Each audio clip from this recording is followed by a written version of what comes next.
Chapter 8, Story 8 of the 21 True Short Stories of the Unexplained. Read to you by author Matthew Forbes. Chapter 8, Blue Cloud. When I was 14, my immediate family decided to gather together for one last seance.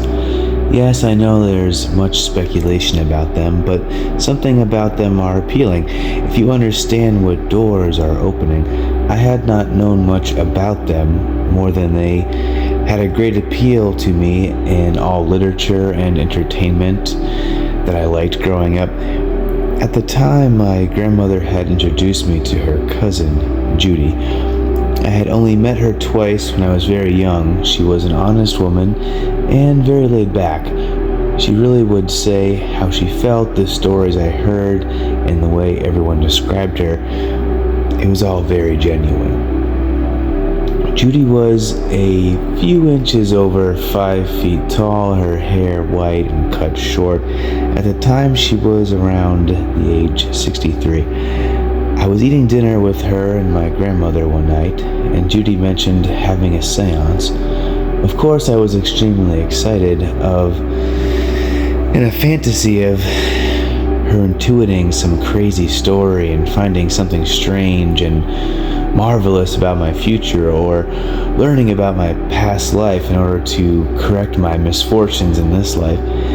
If you believe in that kind of thing, I had never experienced anything to make an opinion on what I believed yet.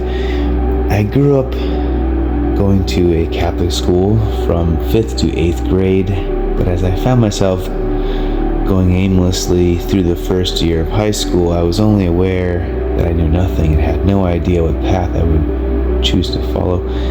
I was disappointed when my grandmother told me the week before the family dinner and seance that I would not be joining in on it. Judy and my grandmother decided that a 14-year-old boy was not mature enough to handle the conversation they were going to have. At least that was the bogus answer I received when I asked her why. A few nights later at dinner with my Aunt Jean, I expressed my disappointment. How could they say that? I could handle whatever it was she could throw at me. You know, I was someone who was spiritually interested in all these things my whole life. And here's the crazy thing. On the night, the crazy and unexplained thing about it. On the night before their seance, I was sitting in the big leather recliner watching TV when I heard the phone ring. I could hear my grandmother in the other room answer the phone and begin to talk. My focus shifted back to the television show, and I didn't think much more about it. A short time later, my grandmother walked into the room and said she had something important to tell me. I got up and followed her into the kitchen. She sat down with a wry smile on her face. I stood across the table from her. "You're not going to believe what Judy just told me," my grandmother said with excitement in her voice. "I guess last night Judy had a vision, or in her dream, your grandfather came to her and said that we had to include you in our dinner meeting tomorrow." She began to laugh and asked what was wrong. "Nothing is wrong," I said with a smile slowly crossing my mouth. "I did not expect that. I am and I was and I still am in total shock. You see, the thing is that my grandmother had been left alone after my grandfather passed away when I was 10 years old. And this is the first we'd heard from him in any psychic way after his passing over. I had no idea what to think about the dream she had. I could only imagine what he could have said to her. For whatever reason, excitement or time lapse, but I never asked her completely what happened in the dream. The family gathered the next night. I sat next to my father. My grandmother made one of her classic potato and meat and gravy dishes that she claimed was beef stew. She wasn't a chef, but we loved her just the same. In the portion of my reading with her, she explained mostly about the American Indian spirit guide I had that followed me. She said his name was Blue Cloud. We drove Judy home later that night, and all in all, it was a fun night. I still think my family was in shock that my grandfather visited her from beyond in a dream to ensure I was there for her reading. Aside from Blue Cloud, clearly my grandpa was a guardian angel in his own right as well, which is foreshadowing to the story in chapter 9 to come very shortly. But here's the epilogue of story number 8 here, Blue Cloud. Years later, when I was 21 and in a band, I was playing a show one night, and as I was preparing to go on stage for the performance, I was backstage and I was trying to find a spot to change my clothes, and moving a curtain, it was like a weird backstage kind of curtain thing, like just like a sort of like a room curtain, not something for a stage, but a room curtain. And moving the curtain to the side, I noticed in front of me a blue tambourine. Was this blue tambourine a gift from my spirit guide, Blue Cloud? Well, that's up for you to decide. And no one knows except for eternity what really happened that day in time. If you enjoy my content, especially the true unexplained short stories, please feel free to support my work by purchasing the ebook, available right now just for you on Amazon Kindle. Check it out. Thank you.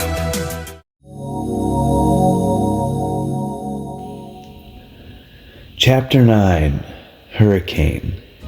Story number 9 of 21 stories of the unexplained.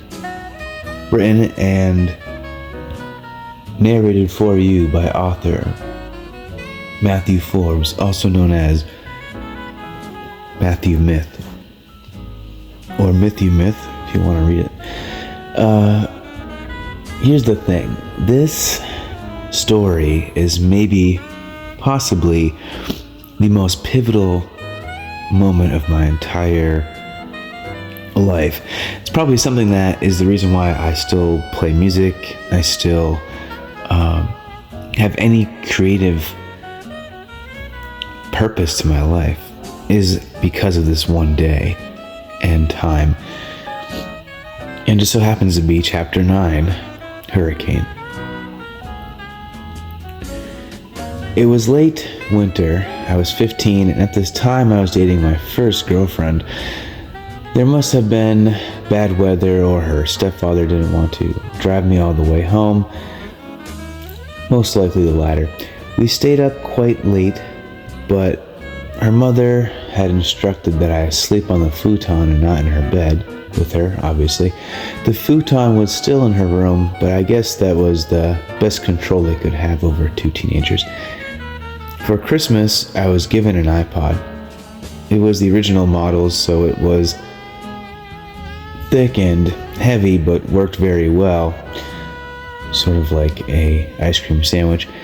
I laid on that futon and could not get tired enough to sleep. My girlfriend had passed out already, so I put on my headphones to listen for a while, hoping it would help me relax and get to sleep. I had recently gotten more into playing the drums, Everything about music interested me, and I was shocked to discover that my grandfather had played in a few bands before getting into radio and eventually into real estate, this all taking place between the late 1940s, early 1950s. He played piano and sang very well and was self-taught. Now, mind you, my father had played drums, so they'd always been something that was in my life.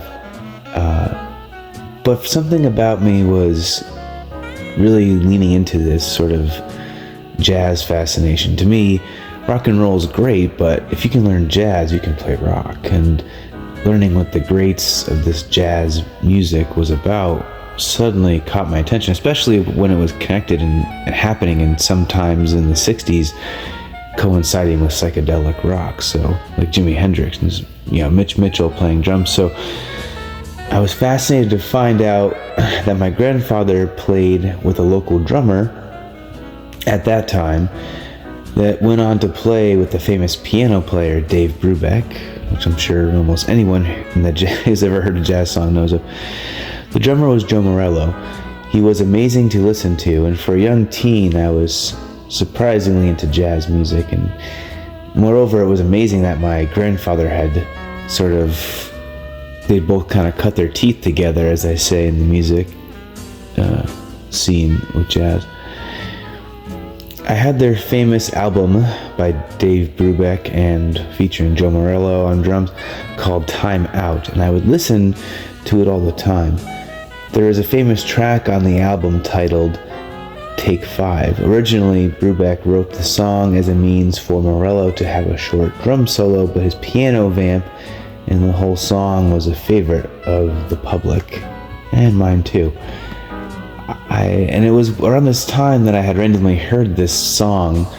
It was like in a movie in a high school, like I watched a movie in high school with, the teacher, you read a book and then you watch a movie or something. There's some parallel movie to a book that had this song in it, and that kind of got me more interested in searching out the music and realizing that it was right under my nose all along.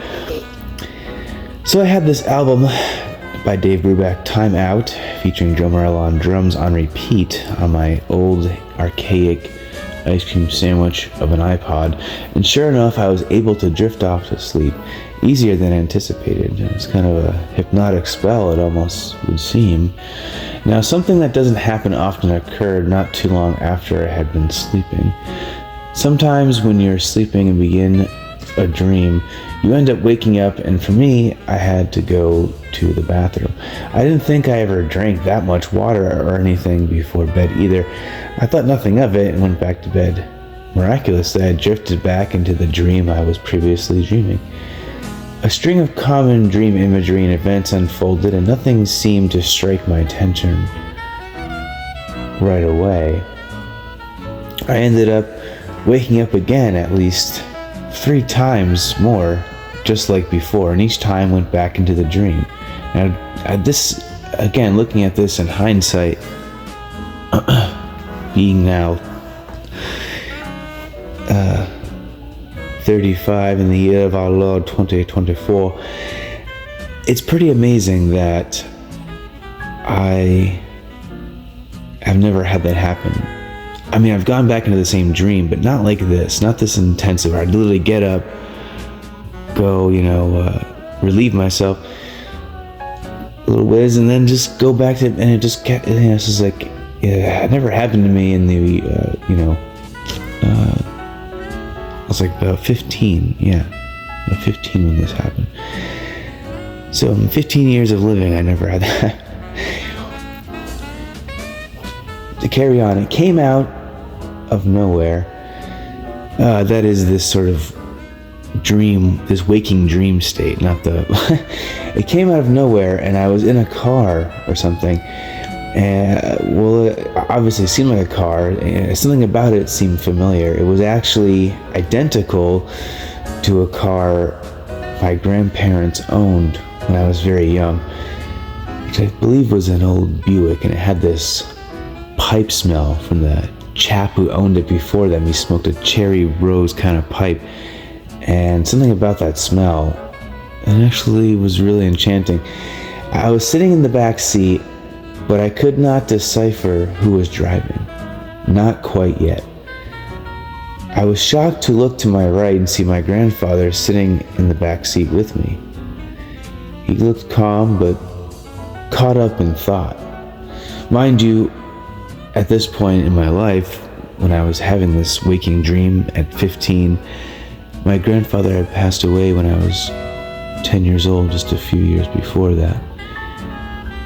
And just a year before this dream, when I was 14, as in chapter 8, was when I experienced the learning about Blue Cloud, who my grandfather had gone through in visionary sleep to my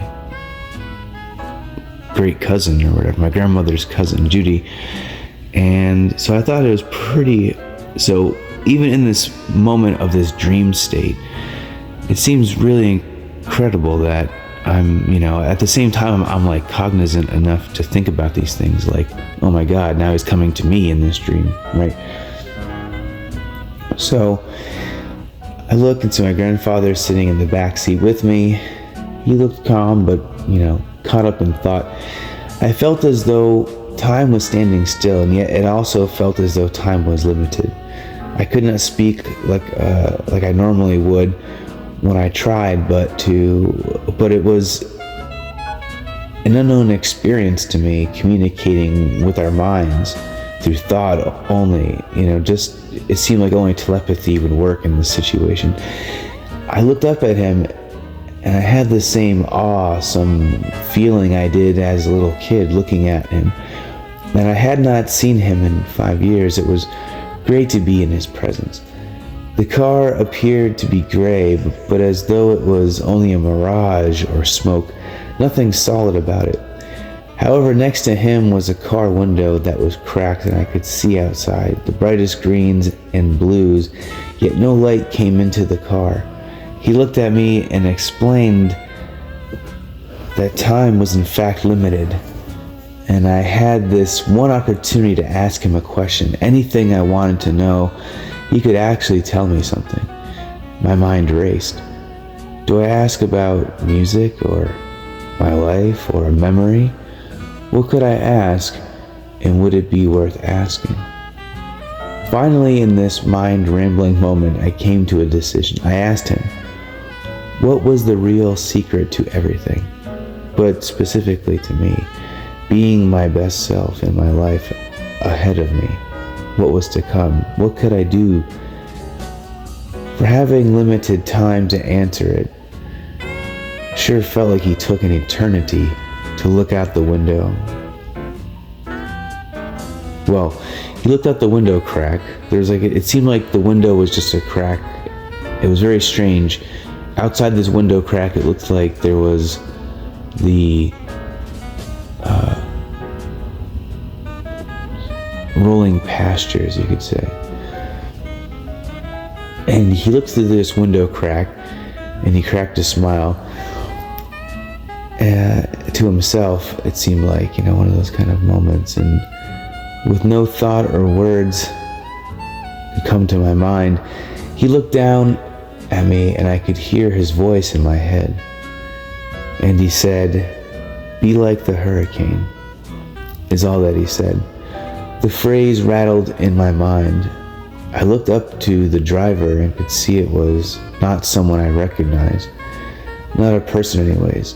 It was a faceless, almost swirling smoke figure. The manner of this smoke figure appeared male, as I noticed the entity had on driving gloves, of all odd things, and a fedora. The smoke-like figure sort of turned its head and tipped down the brim of this fedora, something you'd expect to see in a movie. We seemed to come to a stop or a change, and they both got out of the car. It was very strange because we were stopped in a parking lot that I had passed several times in my waking life. It was actually a across from a store where my grandmother would buy a lot of cat food. So it's kind of ironic that it would happen, that this was the location. So I followed them out. I can't recall if I tried to hug my grandfather goodbye, but he turned and gave me a smile and a wave, then laid down on the pavement, and the mysterious smoke-filled man with the fedora and driving gloves put coins over my grandfather's eyes, and I could visibly see a spirit-like energy rise up and out of his body and vanish into the ether. It was then that I suddenly realized who the mystery man made of smoke was. He was the Grim Reaper. It all began to make sense. He made it possible for us to meet, which was the only way we could have located each other and talk. Of course, I could see how there would be sort of arranged situation where we were only allowed so much time, and it made me wonder if that was really my grandfather or not another entity using his body image as a vehicle to make me pay attention to what he wanted me to ask. There are several confusing factors to this all. Perhaps he even knew what question I was to ask. It was also possible that it was what it seemed to be. My grandfather made a deal with death. Then out of nowhere, as I was caught up in thought, and to my surprise sensed this was still a dream type of vision, but a uniformed police officer came rushing around the corner, all flustered after seeing a vacant body laying on the ground. He tried to make a fuss over the situation as though the mystery man or I was to be held responsible. I'm not exactly sure what was said or possible words or thoughts or whatever it was, but death handled the situation almost as though the officer was hypnotized. He walked away as though he had no recollection of anything. Very similar to an NPC in a video game, where suddenly they just stop what they're doing, all action changes, and they turn around. With another tip of the hat, death walked past me. My grandfather's shell of a body was fading away like an image in water. Death walked over to the gray, indefinable vehicle, opened the door, and climbed back inside. I stood there in disbelief as I watched the car drive off and fade away just as smoke blew. I awoke around 8 a.m. and I realized I had been crying in my sleep. I can't explain why. My girlfriend was sitting next to me trying to comfort me. "Hey, Matt, are you okay?" she said with a concerned expression on her face. "You were having a nightmare. What was it?" "I don't know why I'm crying. I didn't have a bad dream though. I was able to speak to my grandfather," I said, wiping my eyes. "It was so real." "Well, what did he say?" she asked. In my mind, I could still hear him say,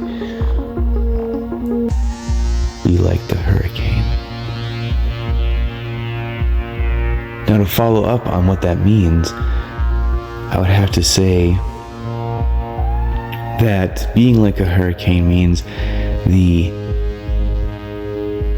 center of the hurricane is always still and calm. Find your center even with the storm raging around you. Be the hurricane. You will find your center.